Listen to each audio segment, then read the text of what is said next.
Hello, my loves, and welcome back to Strange Playgrounds. Wishing you all a happy new year here.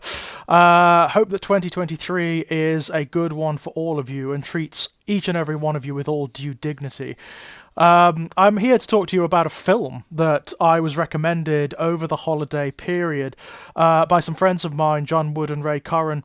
Ray, some of you will almost certainly know as I Love Mess here on YouTube. Hasn't been doing it for a long, long time yet. Does Transformers reviews and things.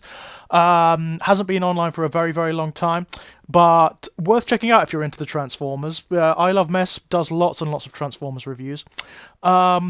The Banshees of Inisherin is the film that they recommended to me, and I must admit I was blown away by this film. I watched it over the last couple of days, and it's the kind of film where once I started watching it, it was so compelling that I had to go out to work and wanted to come home. I was aching to come home so I could sit down and watch the rest. It's a beautiful exercise in quiescent storytelling and filmmaking. It's such a domestic film in many respects. It is about human relationships. It's about human emotion and how trying to preempt or control either of those things is an exercise in impotence and in fact in self-destruction. There is Inisherin is an island. It's an island just off the coast of Ireland, where the community is very insular, very small and isolated and narrow.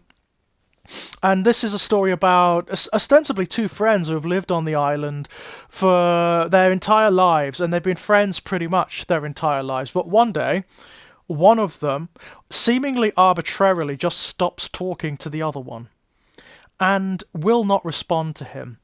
And it's not a mystery. This film is not the kind of story where you are working out why this is the case. It is not going to give you that, for one thing. The film does not give you easy answers. There is not any moment in this film where you are going to have a sudden revelation or an aha moment where you realize what's happening. It drip feeds you potentials and possibilities. There are possible reasons why this circumstance has occurred, and the friend himself, Colm, he provides his own reasons for it, but even they seem to be ill-defined and vague and difficult for him to articulate. That's part of what makes this entire situation so intriguing. Not only does no one really understand why this is the case, but Colm himself cannot articulate, seemingly even to himself, why he has come to this decision where this friendship has to end. It's a meditation on despair, more than anything, on existential despair. There seems to be although the actual story itself is very narrow in terms of its scope, it is literally just about these two guys and the relationships occurring around them. There is a wider commentary here upon our existential conditions, which is you cannot avoid the abyss.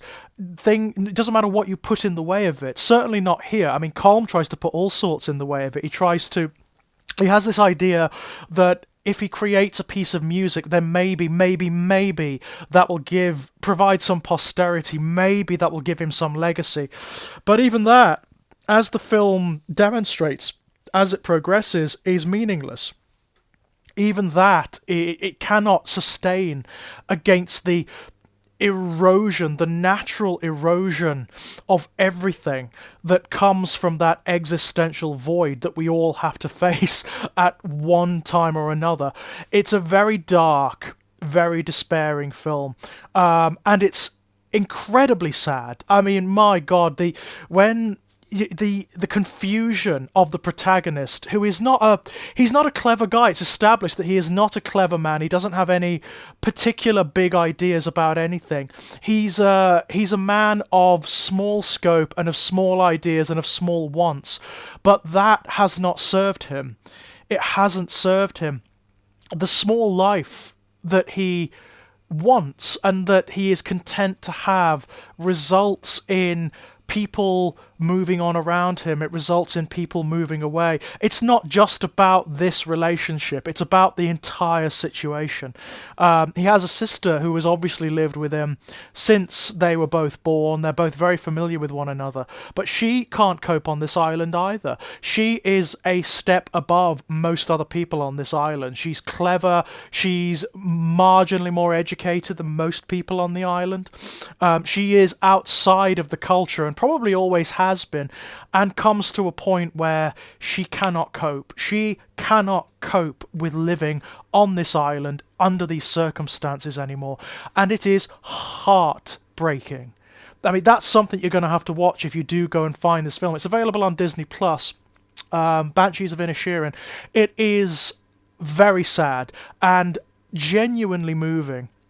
It's beautifully put together. It utilizes the landscape of the island and of its architecture and of its weather and its moods to cultivate a very particular atmosphere about itself. There are lots of shots that are just still. There's nothing going on. They are just of isolated houses or of hills or of expanses of walled fields and old dirt roads that conveys this sense of isolation and of, to a certain degree, of meaninglessness.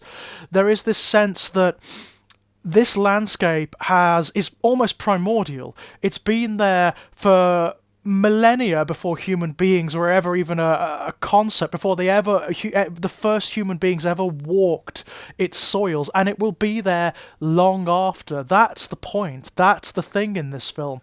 And it's about the transience of relationships. It's about how you can't control them. And we all know this. We've all had situations where things have changed, circumstances have changed, our relationships to people that we thought would be permanent, that we assumed would be enduring, have changed dramatically for one reason or another, either from our side or their side or mutually, and they have ended or they have changed in some significant way. That's what this is about. That's what this is about. It's about the folly of seeking comfort. It's about the trap, the delusion of comfort, and how ultimately that delusion ends up harming us. It ends up poisoning us in very sincere ways. It's a beautiful film. It's dark, it's difficult. It's a film that is deliberately frustrating because it's trying to cultivate in its audience what the characters are feeling. They don't understand their circumstances. They don't understand why things aren't working out, why things can't sustain, why things can't be pleasant, why things can't be fulfilling just as they are. They don't understand that. Nobody does. And that really is the point here. It's a wonderfully comically bleak look at the human condition, profound and myopic at the same time. It's utterly brilliant, it's utterly beautiful, and I was engaged through every moment of it. The performances are amazing, the camera work and direction, the colour palette of the film, like the raw craft of cinema making here, of filmmaking and visual storytelling is just wonderful. This is a film, like so many that I end up talking about on this channel, that understands what visual storytelling is. It understands the cultivation of mood and atmosphere, why certain camera shots exist and why certain camera movements evoke feeling. It is genuinely wonderful. Incredibly dark, incredibly despairing. If you are suffering from any kind of altered frame of mind, if for example you are suffering with mental health, content warnings. This is a film that can cultivate despair and depression and indeed anxiety in its audience. It's designed to, but it's so beautiful. It is funny too. I mean, that's the other thing.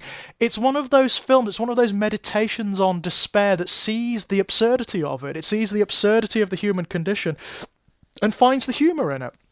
The genuine and sincere humour that is not antithetical to the despair, but is part of it.